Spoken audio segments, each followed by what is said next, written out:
The gunshot echoed through the wide halls of the Stone family mansion. It was a sound that seemed out of place in such a perfect, polished home, where the marble floor shined and expensive art lined every wall. But now, screams filled the air. A young woman lay on the floor of the living room, her hands trembling, her white blouse soaked in blood.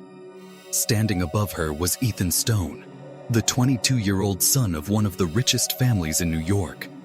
His hand shook as he gripped the gun, his face pale, but his eyes carried something cold.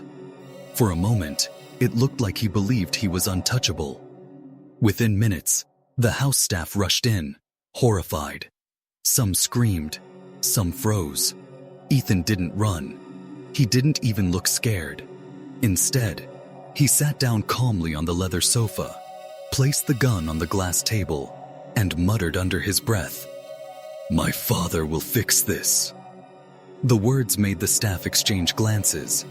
They knew exactly what he meant. The Stones had money, power, and friends in high places. If anyone thought Ethan would be punished, they had to think again. But the girl was dead, and the police were already on their way. This was no longer a problem money could easily erase. Or could it? To understand how it had come to this shocking moment, we have to go back to when Ethan Stone's life looked perfect on the outside, but cracks had already started forming beneath the surface. Ethan was born into wealth. His father, Richard Stone, was a real estate tycoon who owned towers across Manhattan. His mother, Claire, was known in every social circle, dressed in designer clothes, always hosting parties with senators, CEOs, and judges as guests. From the time he was young, Ethan was spoiled with everything: private schools, luxury cars, vacations in Europe. But alongside all of this came something else: an attitude that he could do whatever he wanted and never face consequences. Teachers who caught him cheating, paid off. Fights in school, silenced with donations. Even when Ethan crashed his sports car into a parked taxi at 17, his father's lawyers made it vanish from the record like it had never happened. By the time he reached college, Ethan had grown dangerous. He drank heavily, got into fights, and treated people around him like they were beneath him. Yet, because of his family's influence, the world seemed to bend in his favor. Friends began to whisper that one day Ethan would push too far. Nobody knew when, but they knew it was coming. And then came that night. A party at the Stone Mansion. Loud music, flashing lights, and dozens of wealthy young guests. Among them was a girl named Emily Carter, a bright and kind college student who had been invited through a friend. She didn't belong to this world of wealth and excess, but she caught Ethan's eye. And when Ethan wanted something, he was used to getting it. As the night dragged on, Ethan grew restless, his temper rising after too many drinks. Emily laughed at something another boy said, and Ethan's pride burned like fire. He pulled her aside, his words sharp, his voice cold. What happened next would spiral into the shocking crime that would stun everyone and leave a question hanging in the air. Would Ethan's wealth protect him even now? That was the moment everything turned dark. Emily screamed, a gun was raised, and the night ended with blood on the floor of the mansion. But what no one knew yet was that the story was only just beginning. The flashing red and blue lights from the police cars cut through the night as they pulled up outside the Stone Mansion. Officers stepped out quickly, their hands already resting near their weapons. But what they found inside stopped them cold. A young woman lay motionless on the polished floor, a pool of blood spreading wider beneath her. Standing nearby, calm as if nothing had happened, was Ethan Stone. He didn't run. He didn't cry. He simply looked at the officers with a smirk that seemed almost mocking. "Do you know who I am?" he asked casually, as if that question alone was enough to erase what had just happened. The arrogance in his voice was chilling. One of the officers clenched his jaw but kept his composure. Ethan raised his hand slowly, almost lazily, as if being arrested was just a formality. When Richard and Claire Stone arrived minutes later, chaos erupted. Richard demanded to speak with the police chief, shouting that his son had been set up. Claire sobbed loudly, clinging to Ethan as if he were a boy who had scraped his knee instead of a young man standing over a dead body. Lawyers were called instantly. The Stones were determined to turn the crime into a misunderstanding, a tragic accident, anything but murder. But things were not that simple. Witnesses from the party told police that Ethan and Emily had argued. Some claimed they heard Ethan threaten her. A staff member swore he saw Ethan waving the gun around recklessly. These accounts painted a very different picture from the one Ethan's parents tried to create. The mansion that once represented power and wealth was now filled with suspicion and fear. Despite the heavy pressure from the Stone family, Ethan was taken into custody.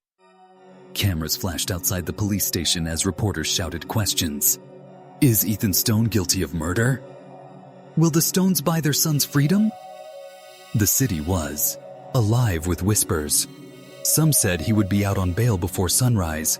Others believed this time he had gone too far, and even money couldn't save him. Inside the interrogation room, Ethan leaned back in his chair, his expression smug. My father will have me out by morning, he told the detective across from him. But the detective, a seasoned officer named Mark Riley, leaned forward with a steady gaze. Not this time, Ethan, he said firmly.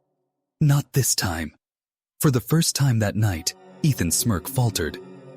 And then, just as it seemed justice might finally catch up to him, Richard Stone entered the police station with two of the most powerful attorneys in New York. Papers were signed, phone calls were made, and within hours Ethan was walking out the front doors, free. The crowd outside gasped. Some shouted angrily. Others cried for Emily, whose family had just begun grieving. And yet, Ethan was smiling again, soaking in the cameras, as though he were untouchable. But what he didn't know was that someone inside the mansion that night had seen more than anyone realized, and was ready to come forward. The next morning, the front pages of every major newspaper carried the same headline: Rich Kid Walks, Free After Murder Arrest. Television anchors repeated the story all day long, their voices heavy with disbelief. Across the city, people shook their heads. It felt like proof that money could buy freedom, even in the face of a crime so brutal. But behind the scenes, storm clouds were gathering.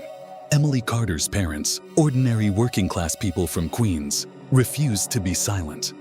They stood outside the courthouse, holding a framed photo of their daughter, demanding justice. Our daughter's life matters just as much as his money, Emily's father said to reporters, his voice breaking. The clip spread everywhere, on TV, online, whispered in office buildings and coffee shops. Detective Mark Riley, the man who had arrested Ethan, watched the news and felt a fire in his chest. He had seen cases slip away before, but something about Emily's broken family and Ethan's smug grin made him determined. He thinks he's untouchable, Riley muttered to himself, but nobody is untouchable. He began re-interviewing witnesses, digging for anything the lawyers couldn't bury. Meanwhile, Ethan acted like nothing had happened. He was photographed leaving nightclubs, laughing with friends, even boasting at one party that he'd be back in class by next semester. But that arrogance began to crack when whispers started circulating.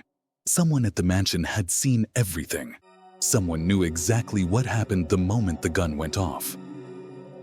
At first, Ethan dismissed it. They're bluffing, he told his lawyers. But one night, as he drove his black sports car through the city streets, his phone buzzed. A message appeared on the screen. I saw you pull the trigger. If you don't pay, the world will know.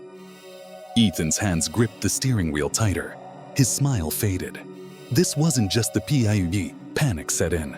He called his father, his voice shaking for the first time in years. Dad, they have proof. Richard Stone went silent on the other end of the line. For the first time, Ethan wondered if even his powerful father couldn't save him. And then, just when it seemed things couldn't get worse, news broke on live television.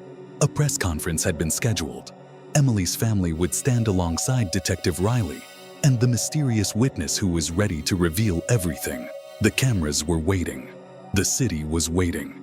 And Ethan Stone, the rich kid who thought he could get away with murder, was about to learn whether his empire of money and privilege would finally crumble.